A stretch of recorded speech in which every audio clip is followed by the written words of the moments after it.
को कैसे हटाएं।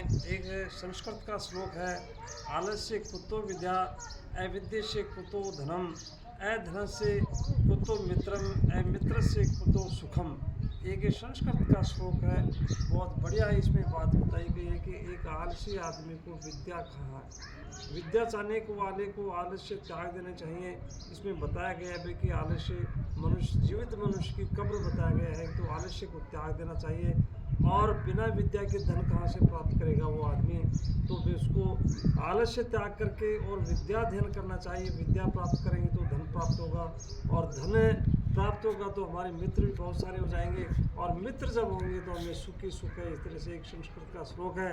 तो हमें बुद्धि का विकास करना चाहिए कि हम बुद्धि का विकास करेंगे। भगवान ने, ईश्वर ने सबको समान रूप से बुद्धि दी है। बुद्धि का विकास करेंगे, और बुद्धि का विकास जो हमें पढ़ाई करेंगे, निरंतर जारी रखेंगे या अध्ययन करते रहेंगे, पढ़ते रहेंगे कुछ ना कुछ। बहुत बड़े विद्वानों आदमियों की जो है, हमें अच्छी पुस्तकें घर में रखनी चाहिए। अच्छी पुस्तकें रखेंगे तो कोई ना कोई पुस्तक जो हमारा जीवन बदल सकती हैं, तो अच्छी पुस्तकें रखना बहुत ज़रूरी है।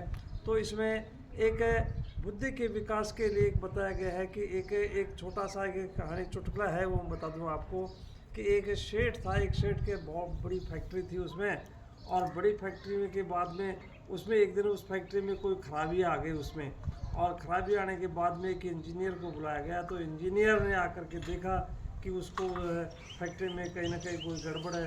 इंजीनियर की बात समझ में नहीं आई। तो फिर सेठ ने देखा कि बहुत बड़े इंजीनियर को बुलाया उसने, और बड़े इंजीनियर को बुला करके वो उसमें देखा। तो उस इंजीनियर ने देखा कि चौतरफ उसके फैक्ट्री को देखने के बाद में उसने एक जो है मजदूर को इशारा किया, कि मजदूर को इशारा किया उसने कि भाई वो हथौड़ा लाओ यहाँ। अब उसने जो है, उसने इंजीनियर ने बताया कि ये जो हथौड़ा है यहाँ इसके एक खींच करके एक चोट मार दो यहाँ पर। तो उसने वैसा ही किया, मजदूर ने वैसा ही किया। तो फैक्ट्री चल गई।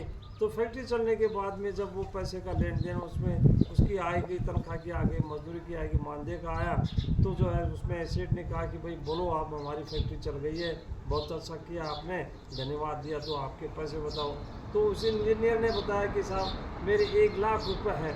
तो सेठ ताजुब करने लगा कि इसमें जो है आपने आकर के किया क्या है, एक हथौड़ा ही तुम्हारा है, हथौड़े की कीमत तो 2 रुपये है। तो उसने जो है इंजीनियर ने बताया कि देखो सेठ, बात ऐसी है कि हथौड़ा मारने की तो कीमत 2 ही रुपये है, लेकिन हथौड़ा कहाँ मारना है इसकी कीमत 1,00,000 रुपये है, इसलिए मैंने ये मजदूरी मांगी है। तो इस तरह से हमें बुद्धि का विकास करेंगे, हमें तो मानसिक विकास होगा, और मानसिक विकास करने के साथ साथ में हम अपने जीवन का विकास कर लेंगे। इस तरह से हमारी गरीबी दूर हो जाएगी। धन्यवाद।